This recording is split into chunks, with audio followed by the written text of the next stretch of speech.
तो चलिए आज के इस विश्लेषण में सीधे एक ऐसी कमाल की कहानी पर चलते हैं जहां रोहित नाम का एक सफल उद्यमी अपने आलसी अतीत की यादों में खोया है। वो उन मुश्किल सबकों को मुड़कर देख रहा है जिन्होंने उसके शानदार बिजनेस की एक मजबूत नींव रखी। एक आलसी लड़के से शुरू होकर एक बहुत ही बड़े और मशहूर ढाबा मालिक बनने तक के सफर के हर एक पड़ाव को चलिए आज गहराई से समझते हैं। लेकिन जानते हैं, इस कहानी की शुरुआत किसी शानदार सफलता से नहीं, बल्कि एक बहुत ही गहरे दुख और दर्द से होती है।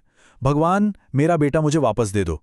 सोचिए, ये शब्द एक ऐसे पिता के हैं जो लगातार 4 दिनों से एक मंदिर की सीढ़ियों पर भूखा प्यासा बैठा है। वो पछतावे में डूबा हुआ सिर्फ और सिर्फ अपने बेटे के लौट आने की प्रार्थना कर रहा है। इस एक दृश्य से ही समझ आ जाता है दोस्तों कि आगे आने वाली कहानी में भावनाओं का कितना गहरा समुद्र छुपा है। आखिर ऐसी क्या नौबत आ गई थी कि एक पिता को इस हाल में मंदिर में बैठना पड़ा? इस पूरी घटना के पीछे का कारण समझने के लिए हमें थोड़ा पीछे जाना होगा। हिमाचल प्रदेश के खूबसूरत शहर शिमला में रोहित नाम का एक लड़का रहता था। अब रोहित जो था ना, वो बेहद आलसी और कामचोर था। दिन में 11 बजे तक आराम से सोना उसकी आदत थी। फिर एक दिन उसके पिता बबलू का धैर्य पूरी तरह जवाब दे जाता है। वो एक पूरी बाल्टी पानी लाते हैं और सोते हुए रोहित के ऊपर सीधा डाल देते हैं। पिता का एकदम सख्त निर्देश था, या तो मेहनत करना सीखो या फिर अभी के अभी घर से निकल जाओ। और रोहित ने भी गुस्से में बिना कुछ सोचे समझे तुरंत घर छोड़ने का फैसला कर लिया। ये उसकी जिंदगी का एक बहुत बड़ा और कठोर वेकअप कॉल था। अब यहां हम साफ देख सकते हैं कि कैसे आलस और बिना काम किए जिंदगी गुजारने की सोच किसी को भी अर्श से फर्श पर ला सकती है। देखिए, पहले दिन जब रोहित को जोरों की भूख लगती है तो वो एक मिठाई की दुकान पर जाता है, लेकिन पैसे ना होने की वजह से दुकान वाला उसे वहां से भगा देता है। दूसरे दिन वो एक घर का दरवाजा खटखटाता है और खाना मांगता है, लेकिन जब उससे काम के बदले खाना देने की बात होती है और वो इनकार कर देता है तो वहां से भी उसे खाली हाथ ही लौटना पड़ता है। तीसरे दिन तक आते आते उसकी ऐसी हालत हो जाती है कि वो भूख से लगभग बेहोश होने के कगार पर पहुंच जाता है। बिना मेहनत के ये दुनिया किसी को सहारा नहीं देती, ये कड़वी सच्चाई अब उसके सामने आ चुकी थी। लेकिन जब हालात सबसे ज्यादा खराब थे, तभी कहानी में एक बहुत बड़ा टर्निंग पॉइंट आता है। भूख से बेहाल और कमजोर रोहित एक पेड़ के नीचे बैठा हुआ था। तभी एक बूढ़ी अम्मा सड़क पर बुरी तरह गिर जाती हैं। रोहित के पास खुद ठीक से खड़े होने की ताकत नहीं थी, फिर भी वो अम्मा की मदद करने के लिए तुरंत दौड़ता है। उन्हें आराम से उठाता है, उनकी बिखरी हुई सब्जियां समेटता है और उन्हें सहारा देकर उनके घर तक छोड़कर आता है। ये उसके अंदर की निष्कपट करुणा थी, जिसके बदले में अम्मा उसकी भूख मिटाने के लिए उसे बेहद स्वादिष्ट खाना खिलाती हैं। सच कहूं तो यही वो पल था जहां से सब कुछ बदलने वाला था।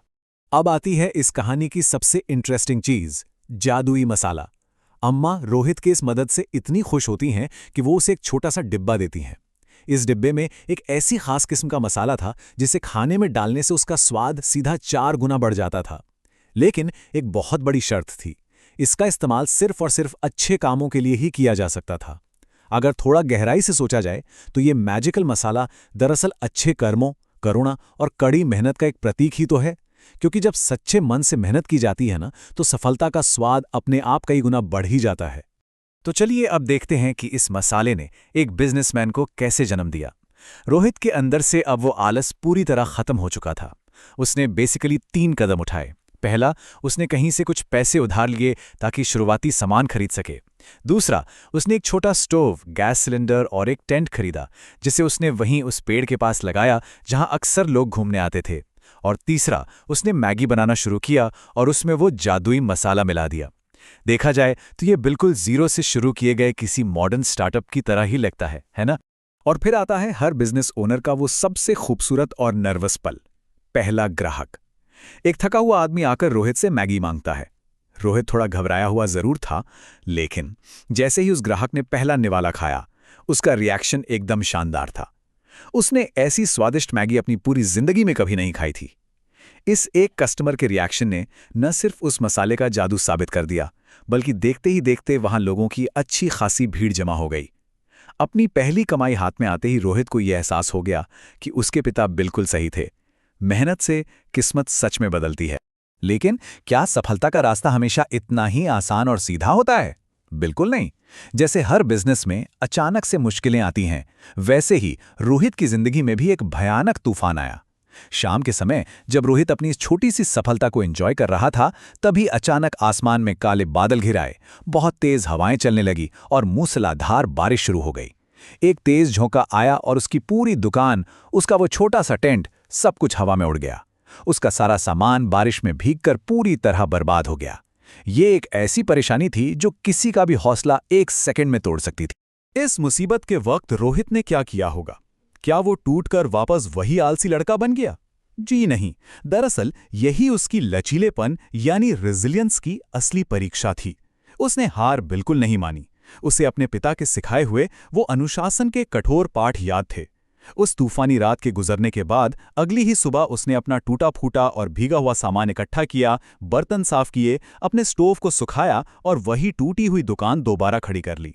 उसका हौसला अब पहले से भी कहीं ज्यादा मजबूत था। और हम सब जानते हैं कि सच्ची मेहनत और हिम्मत कभी बेकार नहीं जाती। उसकी इस हिम्मत ने उसके लिए एक नए दरवाजे को खोल दिया। अगले दिन विवेक नाम के एक व्यक्ति अपनी छोटी बेटी श्रद्धा के साथ वहां आते हैं। जब विवेक देखते हैं कि रोहित की बनाई मैगी कितनी शानदार है और साथ ही उसका टेंट टूटा हुआ है, तब रोहित उन्हें अपनी आलस से लेकर यहां तक की सारी कहानी बताता है। रोहित की लगन और इस लचीलेपन से प्रभावित होकर विवेक वहां एक बहुत बड़ा फैसला लेते हैं। वो रोहित की आर्थिक मदद करने की पेशकश करते हैं ताकि वहां एक पक्की दुकान यानी एक पूरा पक्का ढाबा बनाया जा सके। और ये चीज रोहित के बिजनेस के असली विकास को दर्शाती है। कुछ ही दिनों के अंदर ईंटों की पक्की दीवारें खड़ी हो गईं, टिन की छत पड़ गई और सबसे बड़ी बात, सिर्फ दुकान ही बड़ी नहीं हुई, उसका मेन्यू भी बड़ा हो गया। जहां पहले सिर्फ एक नॉर्मल मैगी मिलती थी, वहां अब क्लासिक मैगी, चीज मैगी, बटर मैगी, गर्मा गर्म चाय, कॉफी और हल्के नाश्ते भी मिलने लगे। अब तक रोहित बहुत तेजी से काम करना सीख चुका था। वो एक ही साथ कई सारे ऑर्डर्स हैंडल करता था और उसके चेहरे पर अब हमेशा एक संतोष की मुस्कान होती थी। उसकी वो छोटी सी दुकान अब एक मशहूर ढाबे में बदल चुकी थी। अब इस स्लाइड पर थोड़ा ध्यान दीजिए। यहाँ दोनों के हालात में एक बहुत ही गहरा इमोशनल कॉन्ट्रास्ट देखने को मिलता है। एक तरफ जहां पहाड़ी के ऊपर रोहित का नया ढाबा सफलता की ऊंचाइयों को छू रहा था, बहुत प्रॉफिट कमा रहा था, वहीं दूसरी तरफ नीचे गांव में उसके पिता बबलू अपने उस दिन के फैसले पर खुद को कोस रहे थे। वो पछतावे में पूरी तरह डूबे हुए पिछले 4 दिनों से मंदिर में भूखे बैठे थे और लगातार प्रार्थना कर रहे थे कि बस किसी तरह उनका बेटा सही सलामत वापस आ जाए। एक ही समय पर एक ही परिवार के 2 लोग कितनी अलग अलग मानसिक स्थिति से गुजर रहे थे, ये दृश्य उस दुख को बेहतरीन ढंग से दर्शाता है। और फिर कहानी उस मोड़ पर आकर खड़ी होती है जहां इन दोनों अलग अलग दुनियाओं का टकराव होता है। एक दोपहर रोहित अपने ढाबे पर तेजी से काम कर रहा था, तभी उसके कानों में अपने 2 ग्राहकों की आवाज पड़ती है।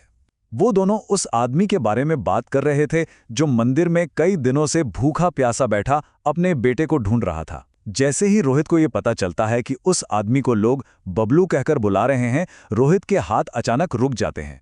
उसके अंदर एक डर और घबराहट की लहर दौड़ जाती है और वो बिना एक भी पल गवाए पहाड़ी से नीचे उस मंदिर की तरफ दौड़ पड़ता है। मंदिर में आखिर वही होता है जिसकी हम सबको उम्मीद थी, एक पिता और बेटे का आमना सामना। बबलू अपने बेटे को सही सलामत देखते ही फूट फूट कर रोने लगते हैं और उस दिन के उस सख्त बर्ताव के लिए माफी मांगते हैं। लेकिन दोस्तों, यहाँ रोहित जो कहता है ना, वो इस पूरी कहानी का सबसे बड़ा सबक है। रोहित उन्हें माफी मांगने से रोक देता है और कहता है कि गलती तो उसकी अपनी थी।